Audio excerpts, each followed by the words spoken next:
A tire blowout while driving can be unsettling, but knowing what to do is crucial. First, keep a firm grip on the steering wheel. Don't slam on the brakes, this can worsen the situation. Next, slowly reduce your speed, maintaining direction.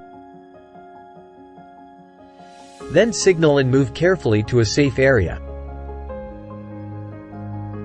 Once stopped, check the damage from a distance and seek assistance. By staying calm and following these steps, you can handle a blowout safely and efficiently.